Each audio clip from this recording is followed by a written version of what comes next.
পুতিনের মুখে মহাযুদ্ধের হুঁশিয়ারি, রেড স্কোয়ার থেকে কাঁপলো বিশ্ব। মস্কোর রেড স্কোয়ারে আবারও গর্জে উঠেছে যুদ্ধের ভাষা। পুতিনের কণ্ঠে আজ ছিল শুধু ইতিহাসের স্মৃতি নয়, ছিল ভবিষ্যতের আসন্ন সংকেত। ইউক্রেন যুদ্ধের দীর্ঘ ছায়া, ন্যাটোর বিরুদ্ধে সরাসরি বার্তা আর বিশ্বের উদ্দেশ্যে এক কঠিন ঘোষণা, রাশিয়া কখনো হার মানবে না। কিন্তু প্রশ্ন হলো, এই ভাষণ কি শুধুই শক্তির প্রদর্শন, নাকি এর আড়ালে লুকিয়ে আছে এক অনিশ্চিত ভবিষ্যৎ, যেখানে বিশ্ব আরো বড় সংঘাতের দিকে এগিয়ে যাচ্ছে। আজকের এই বিশেষ প্রতিবেদনে আমরা বিশ্লেষণ করব পুতিনের মুখে কেন শোনা গেল মহাযুদ্ধের বজ্রধ্বনি, এবং রাশিয়ার প্যারেড গ্রাউন্ড থেকে পৃথিবীর জন্য কি বার্তা পাঠানো হলো। মস্কোর আকাশে আজ ছিল কঠোর নিরাপত্তার ছায়ায় ঢাকা রেড স্কোয়ারে অনুষ্ঠিত রাশিয়ার ঐতিহাসিক ভিক্টোরি ডে প্যারেডে উপস্থিত ছিলেন প্রেসিডেন্ট ভ্লাদিমির পুতিন। দ্বিতীয় বিশ্বযুদ্ধে নাৎসি জার্মানির বিরুদ্ধে সোভিয়েত ইউনিয়নের বিজয়ের স্মরণে প্রতি বছর এই আয়োজন করা হলেও এবারের পরিবেশ ছিল ভিন্ন।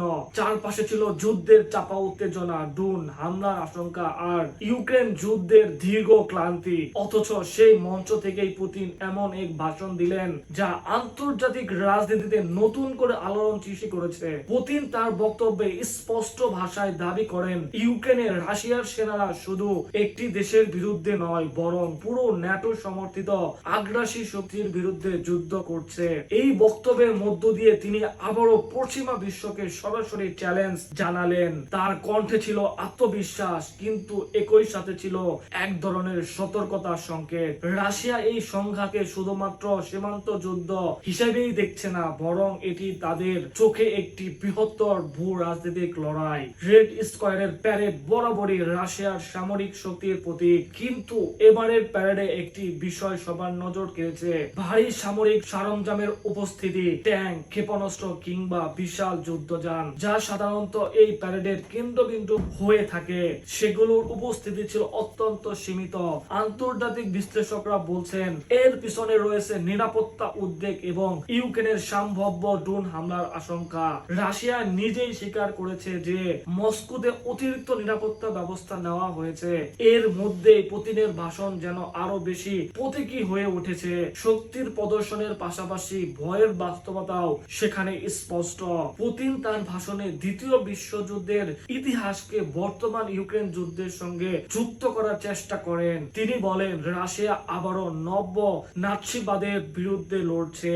এই বক্তব্য রাশিয়ার অভ্যন্তরে বহু বছর ধরে প্রচারিত একটি রাজনৈতিক বর্ণনার অংশ।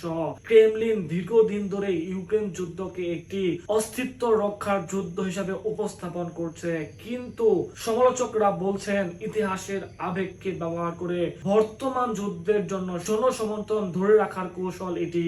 আজকের এই প্যারেডে আরেকটি গুরুত্বপূর্ণ দিক ছিল উত্তর কোরিয়ার সেনাদের উপস্থিতি।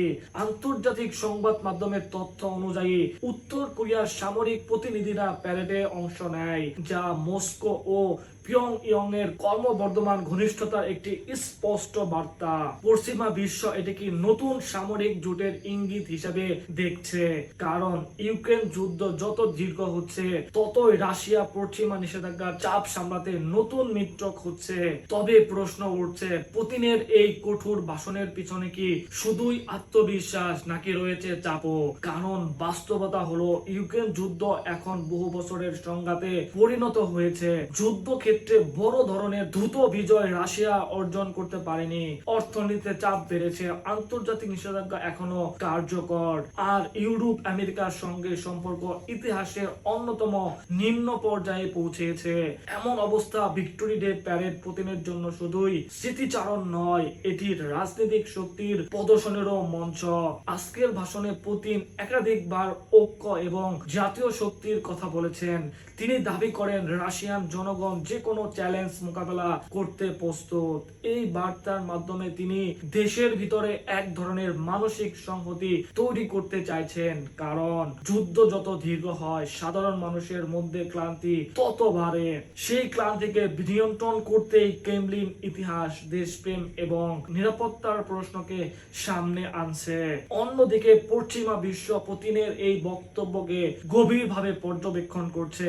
ন্যাটো দেশগুলো বহু আগেই সতর্ক করে করেছে যে ইউক্রেন যুদ্ধ ইউরোপীয় নিরাপত্তার জন্য বড় হুমকি। এখন যদি রাশিয়া আরো আক্রমণাত্মক অবস্থান নেন তাহলে ভবিষ্যতের সংঘাত আরো বিস্তার হওয়ার আশঙ্কা উড়িয়ে দেওয়া যায় না, বিশেষ করে যখন পুতিন প্রকাশ্যে ন্যাটো সমর্থিত শক্তির বিরুদ্ধে যুদ্ধের কথা বলেন তখন সেটি শুধু রাজনৈতিক ভাষণ থাকে না, সেটি আন্তর্জাতিক কূটনীতিতে নতুন উত্তেজনার কারণ হয়ে দাঁড়ায়। আজকের প্যারেডে আরেকটি প্রতীকী দৃশ্য ছিল আকাশে যুদ্ধ বিমানের উড়ান এবং সামরিক সঙ্গীতের তালে মার্চ করা সেনারা। বাইরে থেকে এটি ছিল শক্তির প্রদর্শনী, কিন্তু ভিতরে বিশ্ব বুঝতে পারছে এই শক্তি প্রদর্শনের পিছনে রয়েছে গভীর অনিশ্চয়তা। কারণ যুদ্ধ যত দীর্ঘ হচ্ছে রাশিয়ার উপর চাপও ততই বাড়ছে। একই সঙ্গে ইউক্রেনও পশ্চিমা অস্ত্র সহায়তা নিয়ে লড়াই চালিয়ে যাচ্ছে, ফলে এই সংঘাত দ্রুত শেষ হওয়ার কোনো স্পষ্ট ইঙ্গিত এখনো দেখা যাচ্ছে না। পুতিন তার ভাষণে সরাসরি কোনো নতুন সামরিক পদক্ষেপ ঘোষণা না করলেও তার কণ্ঠে ধূসর বিশ্বকে নতুন করে ভাবাচ্ছে। কারণ ইতিহাস বলছে যখন বড় শক্তিগুলো নিজেদের অস্তিত্বের লড়াই হিসেবে কোনো সংঘাতকে তুলে ধরে তখন সেই সংঘাত আরো বিপজ্জনক হয়ে ওঠে। আর আজকের মস্কোর প্যারেডে সেই মনস্তত্ত্বই সবচেয়ে স্পষ্ট ছিল। বিশ্লেষকরা বলছেন এবারের ভিক্টোরি ডে আসলে দুইটি বাস্তবতা একসঙ্গে তুলে ধরেছে। একদিকে রাশিয়া এখনো নিজেকে শক্তিশালী সামরিক শক্তি হিসাবে উপস্থাপন করতে চায়, অন্যদিকে নিরাপত্তার সংখ্যা, সীমিত সামরিক প্রদর্শন এবং কঠোর সুর ইঙ্গিত দিচ্ছে ক্রেমলিন জানে যে যুদ্ধের মূল ক্রমশই বাড়ছে। এই দৈত্যর বাস্তবতার মাঝখানে দাঁড়িয়ে পুতিন বিশ্বের উদ্দেশ্যে বার্তা দিয়েছেন রাশিয়া পিছু হটবে না। কিন্তু পৃথিবীর জন্য সবচেয়ে বড় প্রশ্ন হলো এই অবস্থা কোথায় গিয়ে থামবে? ইউক্রেন যুদ্ধ কি কেবলই ইউক্রেনে সীমাবদ্ধ থাকবে, নাকি এটি ধীরে ধীরে আরো বড় ভূ রাজনৈতিক সংঘাতে রূপ নেবে? কারণ ইতিমধ্যে রাশিয়া পশ্চিমা সম্পর্ক এমন এক পর্যায়ে পৌঁছেছে যেখানে ভুল বোঝাবুঝি বড় বিপর্যয় ডেকে আনতে পারে। আজকের মস্কো যেন শুধু একটি শহর ছিল না, এটি ছিল বৈশ্বিক উত্তেজনার প্রতীক। রেড স্কয়ারের প্রতিটি পদচারণা, প্রতিটি সামরিক সুর আর পুতিনের প্রতিটি বাক্য যেন বিশ্বকে মনে করিয়ে দিয়েছে দ্বিতীয় বিশ্বযুদ্ধের স্মৃতি এখনো রাজনৈতিক শক্তির হাতিয়ার হয়ে আছে। আর সেই স্মৃতিকে সামনে রেখেই বর্তমান বিশ্বের নতুন শক্তির লড়াইয়ে এগিয়ে চলছে। শেষ পর্যন্ত আজকের ভিক্টোরি ডে প্যারেড আমাদের সামনে এক জটিল বাস্তবতা তুলে ধরেছে।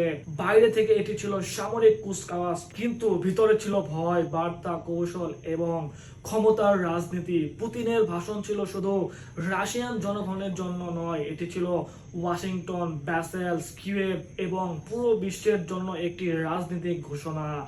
আর তাই যখন মস্কোর রেড স্কয়ারে সামরিক ব্যান্ডের সুর বাজছিল তখন বিশ্ব হয়তো একটাই প্রশ্ন ভাবছিল, এই বজ্রধ্বনি কি শুধু রাজনৈতিক ভাষণ নাকি এটি আরো বড় ঝড়ের পূর্বাভাস? এরকম বিশ্লেষণধর্মী ভিডিও পেতে আমাদের চ্যানেলটি সাবস্ক্রাইব করুন। ধন্যবাদ।